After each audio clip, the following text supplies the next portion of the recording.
শিশুর শেখার শুরুটা হোক সহজ ও আনন্দদায়ক। ৩ থেকে ৫ বছর শিশুদের পরিবেশ পরিচিতি শিক্ষা বিষয়ের আজকের এই ভিডিওতে আপনাকে স্বাগত। পাঠশালা প্রি স্কুল চ্যানেলটি সাধারণত ০ থেকে ৫ বছর শিশুর প্রারম্ভিক বিকাশ ও শিক্ষার উপর বিভিন্ন ভিডিও পাবলিশ করে যাচ্ছে। বাবা মা, শিক্ষক, কেয়ার গিভার অথবা বাড়ির অন্যান্য যে কোনো সদস্য যারা ০ থেকে ৫ বছর শিশুর বেড়ে ওঠার সাথে সম্পৃক্ত, আমি তাদের অনুরোধ করব আমাদের এই চ্যানেলটি সাবস্ক্রাইব করে আমাদের সাথেই থাকুন এবং চ্যানেলের ভিডিওগুলো ধারাবাহিকভাবে দেখতে থাকুন। আশা করি উপকৃত হবেন। আজকের এই ভিডিওতে আমরা পরিবেশের 10টি বিষয়কে ৩ থেকে ৫ বছর শিশুদের মাঝে পরিচিতি ঘটাবো এবং কিছু যোগ্যতা অর্জনে সেই শিশুদের সহযোগিতা করব। যেমন পরিবেশের বিভিন্ন বস্তু ও ঘটনা সম্পর্কে জানতে পারা, পরিবেশ সংরক্ষণ করতে পারা ইত্যাদি এ ধরনের। চলুন তাহলে ভিডিওটি শুরু করা যাক। প্রথমে হচ্ছে আমরা যে বিষয়টি শিশুদের সামনে উপস্থাপন করতে যাচ্ছি সেটা হচ্ছে আমাদের পরিবেশ ও পরিবেশের বিভিন্ন যে উপাদানগুলো রয়েছে সেগুলোর উপর। এই বিষয়টি শেখানোর আমাদের উদ্দেশ্য হচ্ছে আমাদের চারপাশের পরিবেশে বিভিন্ন যেসব উপাদান রয়েছে, যেমন গাছ, ফুল, পানি, মাটি, বাতাস, তারপর পশু পাখি, চাঁদ, সূর্য, বিভিন্ন যানবাহন ইত্যাদি এই উপকরণগুলো সে চিনতে পারবে এবং তার নামগুলো বলতে পারবে। আর এই উপকরণগুলো শেখানোর ক্ষেত্রে আমরা চাইলে বইয়ে বিভিন্ন চিত্র থাকে, সেই চিত্র অথবা ফ্লিপ চার্ট থাকে, অনেক সময় ফ্লিপ চার্টগুলো আমরা সংগ্রহ করে শিশুদেরকে এই শিক্ষাটা দিতে পারি। অথবা যদি সম্ভব হয় আমাদের যেমন মাটি, পানি, বাতাসকে অনুভব করা, পানিকে দেখানো, গাছ দেখানো, ফুল, পাখি, সূর্য, চাঁদ এগুলো আমরা দেখাতে পারি। তারপর বিভিন্ন রকম যেসব যানবাহন রয়েছে সেগুলো আমরা শিশুদেরকে দেখিয়ে সেটা চেনাতে এবং তার নাম বলতে শেখাতে পারি।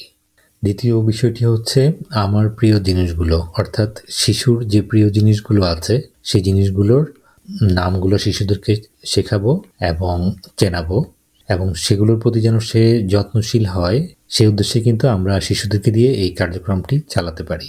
সেক্ষেত্রে আমরা কিছু উপকরণ ব্যবহার করতে পারি চাইলে, যেমন কাগজ, পেন্সিল, ক্রেয়ন ইত্যাদি। এগুলো ব্যবহারের মাধ্যমে আমাদের বাড়ির যে জিনিসপত্রগুলো আছে সেগুলো এঁকে তাকে দেখাতে পারি এবং সে যদি স্কুলে পড়ে থাকে সেই বিদ্যালয়ের বিভিন্ন জিনিসগুলো এঁকে সেই জিনিসপত্রগুলো চেনাতে পারি।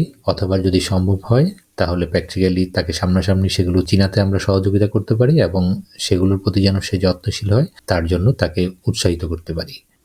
৩ নম্বর হচ্ছে আমার কাছের মানুষগুলো, অর্থাৎ শিশুর কাছের যে মানুষগুলো, যেমন পরিবারের সদস্য ও নিকট আত্মীয় যারা আছে শিশুর, যেমন মা, বাবা, ভাই, বোন, দাদা, দাদি, নানা, নানি, মামা, মামি, চাচা, চাচি, খালা, খালু, ফুফু, ফুফা, এই সম্পর্কের মানুষগুলোর সাথে আমরা তাদের পরিচয় ঘটিয়ে সেই সম্পর্কগুলো যেন সে চিনতে পারে বা বুঝতে পারে সেই জন্য তাকে আমরা সহযোগিতা করতে পারি।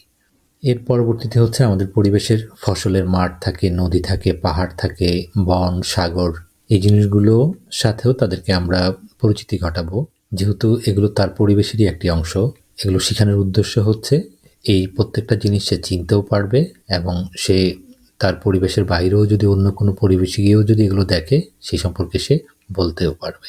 ৫ নম্বর হচ্ছে আমার প্রিয় প্রাণী। আমার প্রিয় প্রাণী বলতে আমি শিশুর যে প্রিয় প্রাণীগুলো আছে তার যে নিকট পরিবেশে যেসব প্রাণীগুলো সে সাধারণত দেখে থাকে সেগুলোর কমপক্ষে ৩টি প্রাণীর সে নাম এবং প্রাণীর যে সাধারণ বৈশিষ্ট্য রয়েছে সেগুলো সম্পর্কে বলতে পারে। সেই জন্য আমরা তাকে সেই প্রাণীগুলোর সাথে পরিচিতি ঘটাবো এবং সেই বৈশিষ্ট্যগুলো তাদের সামনে তুলে ধরবো যেন সে যে কোনো সময় এই প্রাণীগুলো দেখলে সে নিজ থেকেই সেই প্রাণীর বৈশিষ্ট্যগুলো এবং নামগুলো বলতে পারে। ৬ নম্বর হচ্ছে আমার সারাদিন, অর্থাৎ এই ক্ষেত্রে আমরা বোঝাতে চেয়েছি যে আমাদের সারাদিনের যে অংশগুলো থাকে, যেমন সকাল, দুপুর, বিকেল, সন্ধ্যা, রাত, এগুলো সে আলাদা আলাদাভাবে যেন চিহ্নিত করতে পারে সেই জন্য তাকে আমরা সেই সময়গুলোর সাথে এবং সেই ক্ষণগুলোর সাথে পরিচয় করিয়ে দিব যেন সে বিভিন্ন সময়গুলো আলাদা আলাদাভাবে নিজে অনুধাবন করতে পারে এবং বলতেও পারে। ৭ নম্বর হচ্ছে আমরা কমপক্ষে ৩টি কাল, অর্থাৎ যেটা সাধারণত আমরা অনুভব করতে পারি খুব বেশি, বিশেষ করে ছোটদের জন্য এটা অনুভব করাটা খুব সহজ, যেমন গ্রীষ্ম, বর্ষা এবং শীতকাল।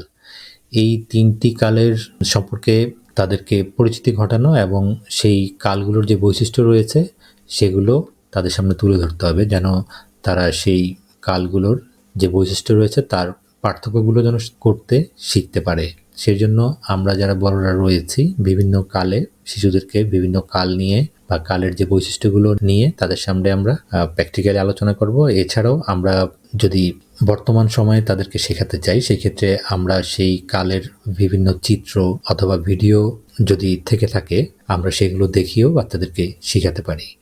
এরপর হচ্ছে 8 নাম্বার, বৃষ্টি, ঝড়, বন্যা, ভূমিকম্প।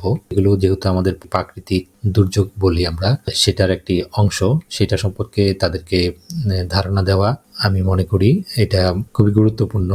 কারণ এখানে সচেতনতার কিছু বিষয় থাকে, এই জন্য 3 থেকে 5 বছর বয়স থেকে বাচ্চাদেরকে এই বিষয়ে ধারণা দেওয়াটা যথাযথ বলে আমি মনে করি। যেমন বৃষ্টি, ঝড়, বন্যা, ভূমিকম্প ইত্যাদি এ সম্পর্কে শিশুরা জানবে, বুঝবে এবং অনুভব করবে এবং সেই জন্য সেটা বলতেও পারে। সেই জন্য আমরা যারা শিক্ষক বা অভিভাবক রয়েছি বা কেয়ার গিভার তারা তাদেরকে সেই ধরনের শিক্ষা এবং সচেতনতামূলক সেই শিক্ষাগুলোও আমরা শিশুদেরকে দিয়ে যাব।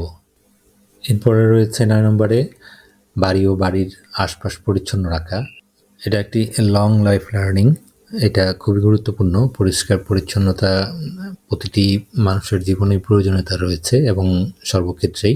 তাই শিশুকাল থেকে একটি শিশুকে এই ব্যাপারে উদ্বুদ্ধ করা এবং এর সাথে সম্পৃক্ত রাখাটা খুবই খুবই খুবই জরুরি, যেন একটি শিশু তার বাড়ির আশপাশ, তার থাকার ঘর, বসার ঘর, পড়ার স্থান এবং বাইরের যে পরিবেশগুলো রয়েছে, আমাদের বাইরের আশপাশটা, উঠোনটা অথবা বাইরের খেলার জায়গা বা হাঁটার জায়গা, আমাদের যে পরিবেশের সাথে সম্পৃক্ত যে জায়গাগুলো রয়েছে যেগুলো আমরা সাধারণত এনজয় করি, সেগুলো যেন সবসময় পরিষ্কার পরিচ্ছন্ন রাখি।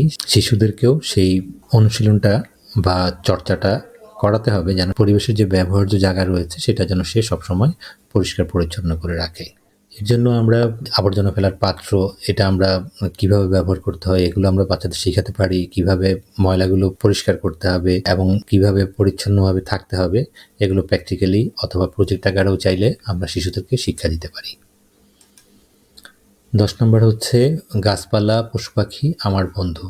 অর্থাৎ এখানে এমন একটি শিক্ষা বাচ্চাদেরকে দিতে হবে যেন আশেপাশের যে পরিবেশের যে আমাদের গাছপালাগুলো থাকে এবং পশু পাখিগুলো থাকে তারা আমাদের যে বন্ধু হিসেবে আমাদের কাছে আছে, সেটা বাচ্চাদেরকে বুঝিয়ে দিতে হবে যে তারাও আমাদের উপকার করে এবং আমরাও তাদের সংরক্ষণ করব এবং তাদের প্রতি যত্নশীল হব।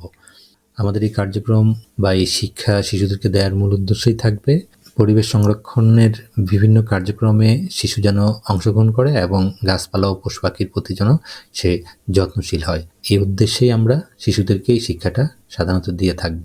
এটাও আমরা চাইলে আমরা একটা প্রজেক্ট আকারে শিশুদেরকে দিতে পারি। আমরা বিভিন্ন প্রজেক্টের আওতায় 3টি বিষয় রেখেছি। 3 থেকে 5 বছর বয়সেই আমরা এই প্রজেক্টগুলো কিন্তু শিশুদেরকে চাইলে দিতে পারি যেন তারা এসব জিনিসগুলো তাদের দৈনন্দিন কার্যক্রমের আওতায় আনে এবং তারা এসব নিয়ে যেন ব্যস্ত থাকে। এতে কিন্তু তাদের শুধু এই কাজগুলোই শেখা হবে না, প্রতিদিন কাজের আওতায় যখন এই কাজগুলো রাখা হবে তারা ব্যস্ত থাকবে এবং তার মাধ্যমে তারা নানান ধরনের তাদের স্কিলও ডেভেলপ করতে পারবে। আমি যে প্রজেক্টের কথা বলেছি, যেমন চারা রোপণ ও পরিচর্যা, আমরা শিশুদেরকে কোনো একটি ছোট চারা রোপণ করে দিতে পারি শিশুদেরকে নিয়েই এবং তাকে সেই চারা কিভাবে রোপণ করতে হয় সেটা শেখাতে পারি। চারা কিভাবে বড় হবে সে সম্পর্কে তাকে ধারণা দিতে পারি। এটাকে কিভাবে পরিচর্যা করতে হবে সেটা আমরা তাকে শেখাতে পারি এবং এই প্রজেক্টটা তার কাছে আমরা দিয়ে দিতে পারি এবং তাদেরকে নির্দেশনা দিয়ে দিতে পারি যে এই প্রজেক্টটা তুমি পরিচালনা করবা, এটা থেকে গাছ হবে, গাছ থেকে ফল হবে। এভাবে তাদেরকে পর্যায়ক্রমে আমরা বিভিন্ন সহযোগিতা করে থাকব। পাশাপাশি প্রাণী পোষা ও যত্ন নেওয়াটাও আমরা শিশুদেরকে শেখাতে পারি। যেমন সে যদি আমি একটা উদাহরণ দিয়ে বলছি, সে একটি হয়তো ছোট বিড়াল পালতে পারে অথবা একটা পাখি পালতে পারে, সেটাও কিভাবে পরিচর্যা করবে, তার যত্ন নিবে, সেটাও আমরা এই প্রজেক্টের আকারে আমরা শিশুদেরকে শেখাতে পারি। আর পাশাপাশি পরিবেশের পরিচ্ছন্নতা, সেটা তো দৈনন্দিন কাজেরই অংশ হিসাবে আমরা শিশুদের জন্য রাখতেই পারি। এই 3টি প্রজেক্টই চাইলে আমরা 3 থেকে 5 বছর শিশুর জন্য শুরু করে দিতে পারি বাড়ির বিভিন্ন কাজের অংশ হিসাবে। ভিডিওটি দেখার জন্য সবাইকে অনেক অনেক ধন্যবাদ। ভিডিওটি ভালো লাগলে লাইক ও শেয়ার করে অন্যদের দেখার সুযোগ করে দিন। আর শিশু শিক্ষার উপর এ ধরনের বিভিন্ন ভিডিও পেতে আমাদের চ্যানেলটি সাবস্ক্রাইব করে আমাদের সাথেই থাকুন। তবেই দেখা হবে পরবর্তী ভিডিওতে। ততক্ষণ ভালো থাকুন। আল্লাহ হাফেজ।